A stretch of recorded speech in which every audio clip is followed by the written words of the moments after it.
Buenas tardes con todo nuestro público asistente. Buenas tardes al artista también. Gracias por estar aquí con nosotros esta tarde. El día de hoy nos complace presentar a Víctor Guadalupe Tineo, ganador del proyecto Vive Cultural 2025, quien nos acompaña con su muestra titulada Mujer, la esencia y presencia en la escultura contemporánea. Una propuesta escultórica que nos invita a reflexionar sobre la figura femenina desde una mirada contemporánea y profundamente simbólica. Víctor Guadalupe, que también es docente en Bellas Artes, cuenta con una trayectoria sólida en la escultura y este conversatorio nos brinda la oportunidad de acercarnos a su proceso artístico, a las motivaciones que tiene detrás de su obra y al diálogo que su trabajo establece con los temas de género, la materia y forma en la escultura. Así que vamos a darle pase a Víctor para poder empezar con este conversatorio. Víctor, tu obra gira en torno a la madera y la piedra. ¿Qué es lo que te atrae de estos materiales y cómo influyen en tu manera de representar la figura femenina? Bien, muchas gracias por la entrevista y buenas tardes con todos los presentes. Para responder esas preguntas tendría que retomar en breve mi infancia, en el sentido de que en el contexto en el cual yo nací, nací entre maderas. Mi papá era ebanista y por una necesidad de construir mis juguetes, entonces comencé a jugar con la madera, a construir con la madera, a darle vuelta. Mis tíos eran talladores de muebles de estilo, entonces yo comencé a tallar la madera, ya a tallar, no a armar, a los 13 años, ¿no? Entonces comencé a hacer espejeras, puertas, cosas así, ¿no?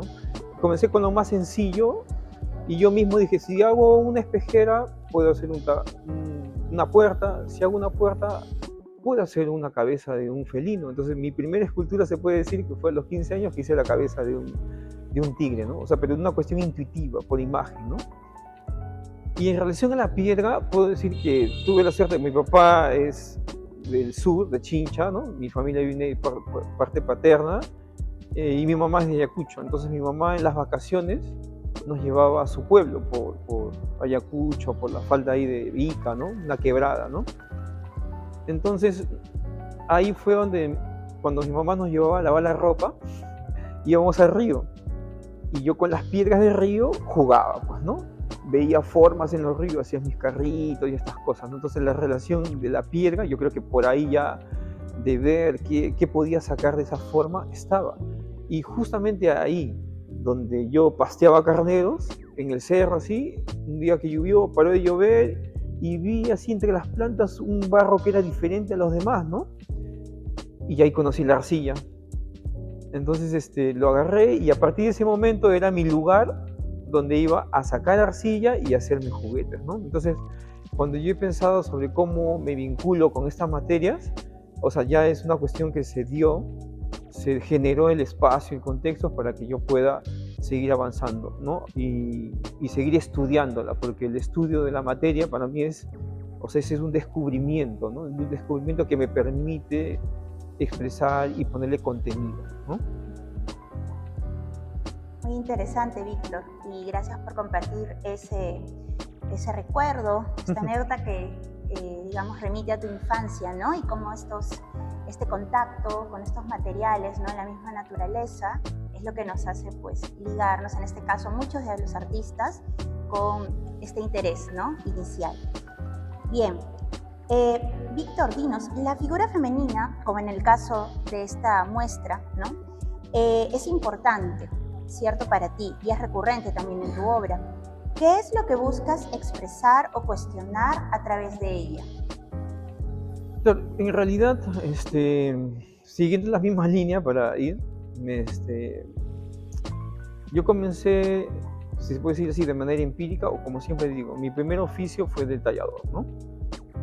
Y justamente esto de la observación del entorno, y en este caso de la naturaleza, y ahí le hago caso a Leonardo, ¿no? Hay que ser hijos y no nietos de la naturaleza, ¿no?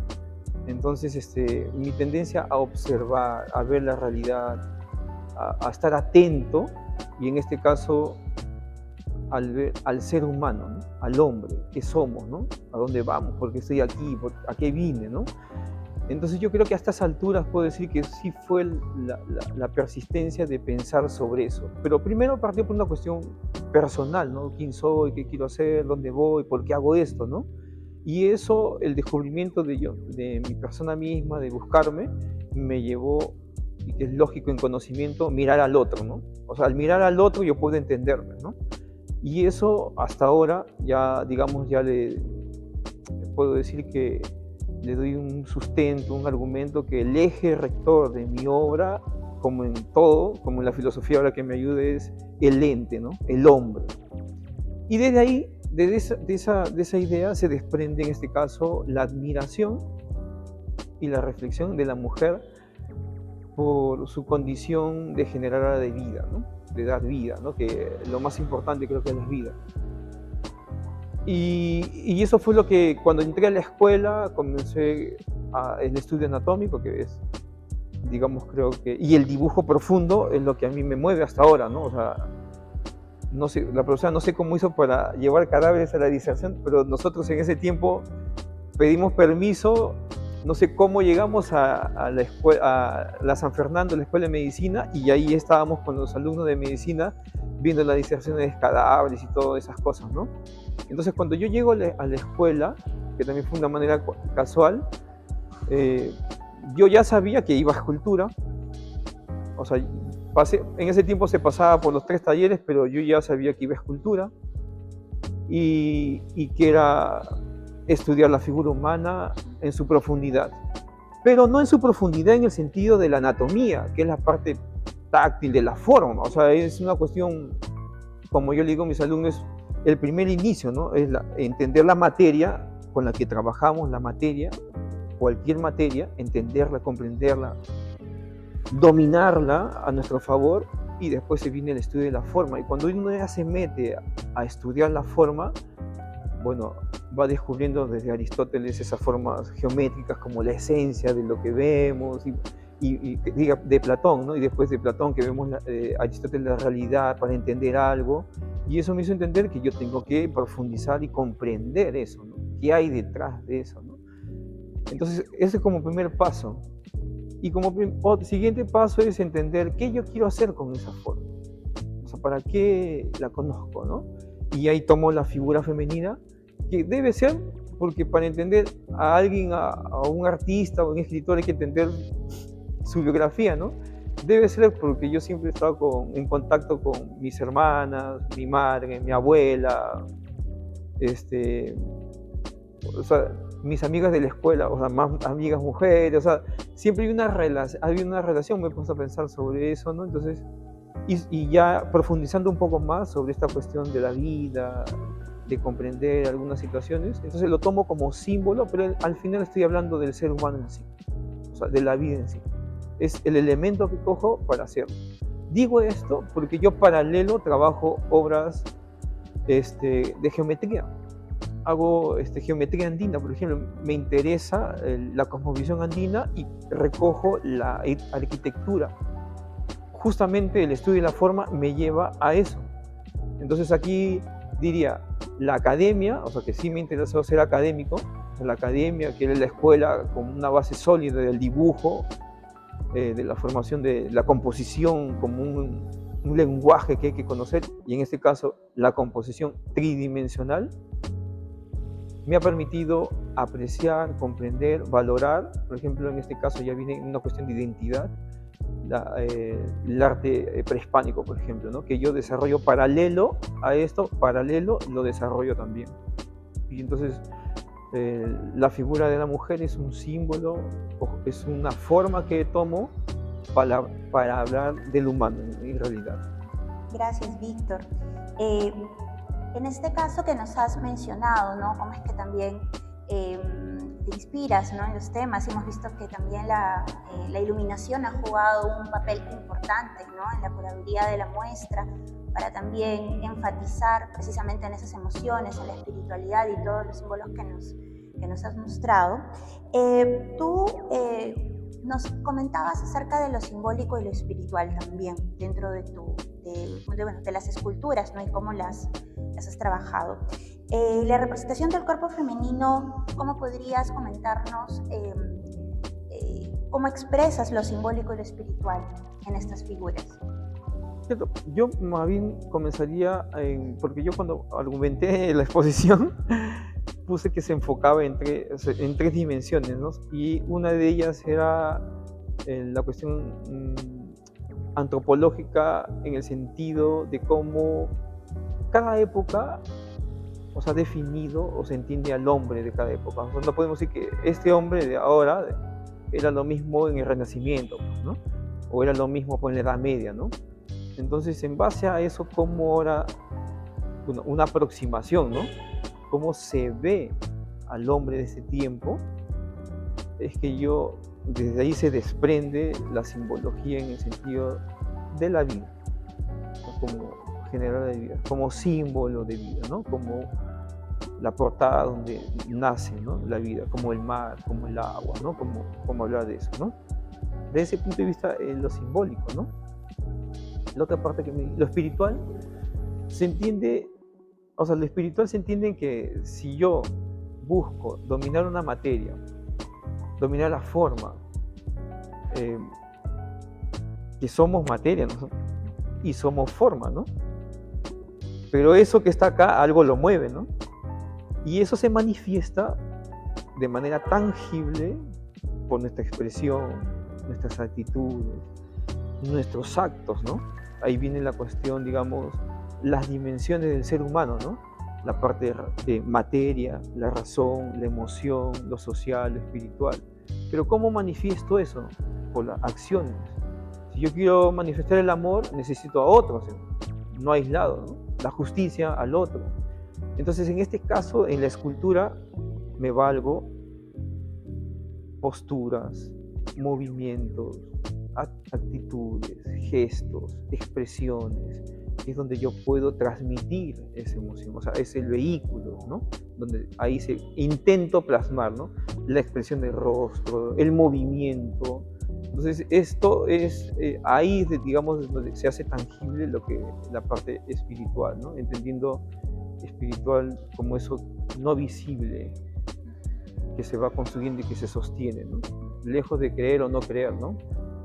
Es lo que está ahí presente, ¿no? En el ser humano. Gracias, Víctor.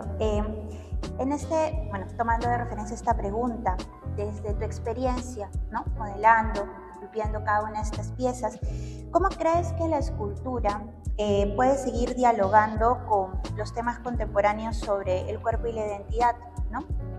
Es decir, hablamos de lo que comentábamos hace un momento sobre la mujer, ¿no? Sí, justamente como es un tema delicado, yo no quiero, no es que entrar, sino quiero caer en esta cuestión de género en el sentido de dividir. Por eso que yo me centro en el ser humano en sí. Hombre, mujer, es el ser humano en sí, en su esencia, ¿no? Entonces, en ese sentido, yo creo que la mujer, ya hablando, no sé si en términos de la escultura, si bien es cierto de manera simbólica, pero siempre voy a girar en torno a lo que es el ser humano en sí, hombre o mujer, es lo que quiere decir. Es, como diría, hay una esencia que sostiene y los demás son accidentes, ¿no? Es como una alumna me preguntó, no, profesor, pero en ese día de la exposición no puede sonar que hay mujeres que no quieren tener hijos. Es verdad, yo hablo de la esencia y de la potencia que puede ser, pero la decisión lo tiene cada uno, ¿no? Ahí es una cuestión que se da, ¿no? Entonces, en ese sentido es que mi obra, en este caso, la escultura femenina, es símbolo de eso, Gracias, Víctor. En lo que estábamos hace un momento comentando, mencionas también el vínculo que tienes con tus estudiantes, las preguntas que ellos también te realizan al ver el proceso de tus trabajos, ¿no? En este caso, que también nos acompañan dentro del público en general estudiantes, ¿qué consejos podrías darles a ellos, por ejemplo, que están iniciando en esta carrera profesional de escultura, desde tu propia experiencia, ¿no? También en su momento como estudiante y ahora como escultor? Si me permites, o sea, voy a hablar de lo mismo, pero voy a ampliar un poquito en el sentido de que yo terminé la carrera de escultura y de inmediato hice la carrera de docencia, pero paralelo comencé a enseñar ya en colegios. O sea, yo llevo como 22 años, 23, enseñando desde educación básica hasta superior. Pero cuando estudiaba en escultura, en docencia, siempre decían, no, los de docencia son los que no tienen talento, decían, ¿no? Y los que estudiaban en docencia decían, no, los de escultura le falta cerebro, decían, ¿no?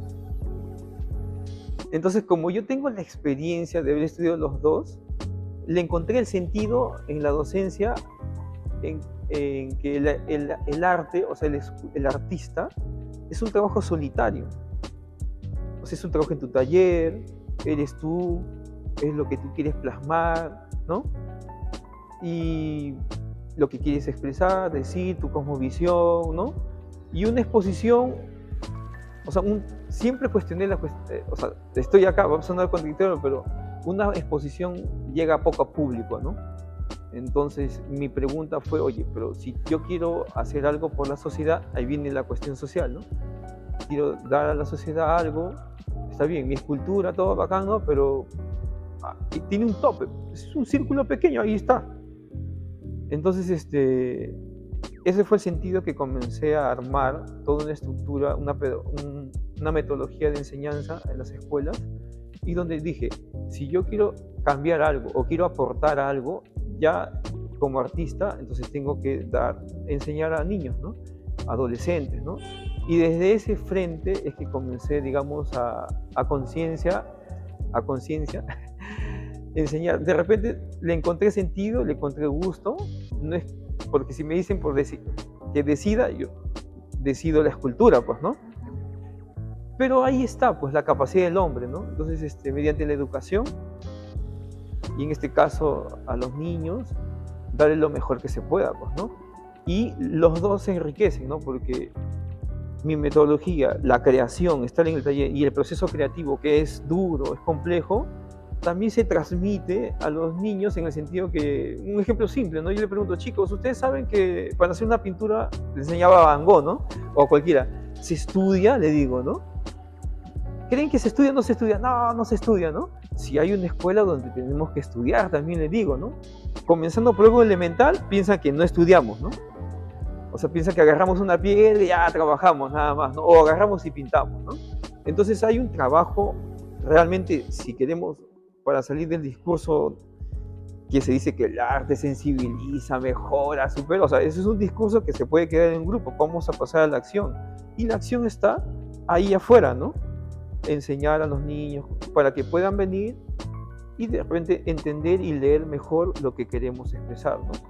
Entonces, en ese sentido, lo que le digo a mis alumnos de colegio, o instituto, o la escuela, es que se tienen que educar, tienen que seguir lo que ellos quieren hacer, tienen que ser curiosos, no matar la curiosidad, tienen que ser observadores, tienen que ser persistentes, tercos en lo que quieran hacer, y sobre todo la cuestión ética, ¿no? Que lo que hacemos no es para nosotros, ¿no? Está para el otro también, ¿no? Y buscar el bien, buscar la belleza, buscar el orden, la geometría para mí, ¿no? Y buscar el equilibrio, ¿no? Entonces, esos elementos que están detrás de una obra figurativa, abstracta, si es consciente del artista por qué lo hago, tiene un efecto, ¿no? Pero el efecto más directo yo creo que hay que comenzar en las aulas. Y a mis alumnos, bueno, ya hay que primero ubicarnos dónde estamos y desde ahí comenzar. Y ustedes en la escuela, ¿qué tienen que aprender? Técnica, el material, el dibujo, la anatomía. Y lo que quieras leer, lo que quieras nutrirte es también tu cuestión personal, ¿no? Hay que leer, hay que instruirse, hay que conocer, hay que entender el mundo y hay que tener una posición también ante ese mundo que se presenta, ¿no? Muchas gracias, Víctor. Bueno, tanto para nuestro público asistente que ha visitado tu muestra, ¿no? Y bueno, hemos escuchado muchos comentarios, preguntas de ellos. ¿Qué es lo que viene para ti como proyectos futuros que tienes en gestación, en tu taller, tal vez? Se me viene algo a la mente. Primero sobrevivir, en el sentido que tengo que trabajar. Tengo que trabajar,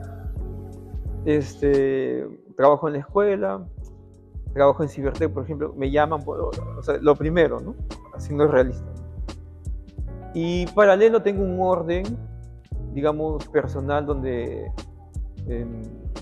siempre tengo que estar en el taller un par de horas. En ese tiempo ahí tengo que estar, en el taller haciendo algo.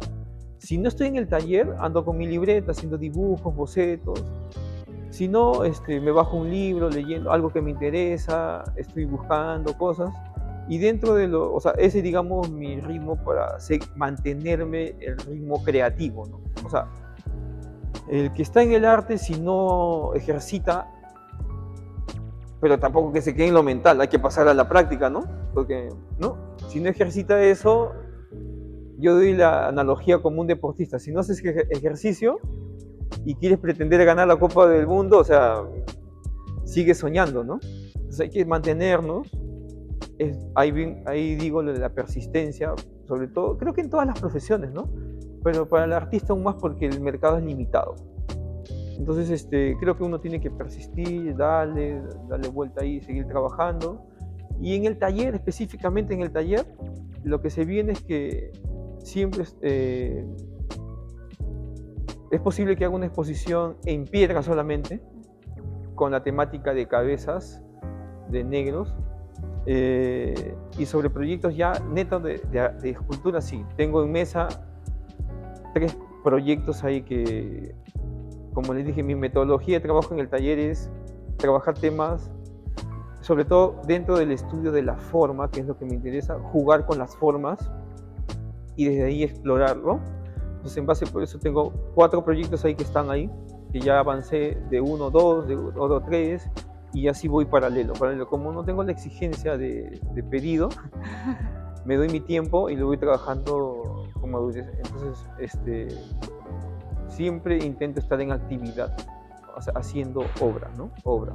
Que es lo que hace un momento, igual como el consejo que se dio hace un momento, ¿no? Si no tienes obra, ¿qué vas a mostrar? O sea, si no hay nada, ¿qué vas a mostrar? Y con estas mismas lógicas que yo pude viajar. O sea, como aquí el espacio era limitado, entonces yo comencé a buscar residencias o simposios de escultura.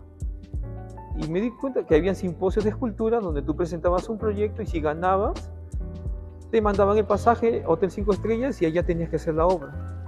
Y entonces me arriesgué a hacer eso y gracias a eso yo he viajado hasta Irán a hacer obra en mármol allá de 3 metros, en Francia he estado 2 veces, Estados Unidos, en México tengo 2 obras. Entonces, o sea, yo mismo tuve que abrirme esa brecha para poder viajar y poder enfrentarme, ahí viene esta cuestión, enfrentarme con otra realidad y de cierta manera medirme como escultor, ¿no? O sea, ahí llegan escultores de todo el mundo, ¿no? De Japón, China, o sea, están ahí y tú ves la tecnología. Ellos llegan con una tecnología, pues su cincel, yo llego con mi cincel de acá, que me lo he hecho mismo acá en la esquina de mi casa. O sea, son cosas que te van enseñando y viendo también que sí se puede hacer las cosas, sí hay esas ganas de hacerlo, ¿no? Creo que por ahí va el asunto de lo que quieren hacer algo, no solamente el arte. Hay que tener claro las cosas y no queda más que hacerlas. Gracias, Víctor. Y vemos que la persistencia es algo que ha generado también que pues, no solamente hayas expuesto en distintos países, sino que también pues, tengamos la exposición que tenemos ahora en el Centro Cultural. Todos los asistentes, a mi nombre también, te damos las gracias al Centro Cultural de Bellas Artes por este conversatorio el día de hoy. Gracias por compartir parte de tu vida, tus anécdotas y también lo que te lleva a seguir trabajando hasta el día de hoy como escultor. Muchísimas gracias y con eso daríamos por finalizado el conversatorio del día de hoy. Gracias.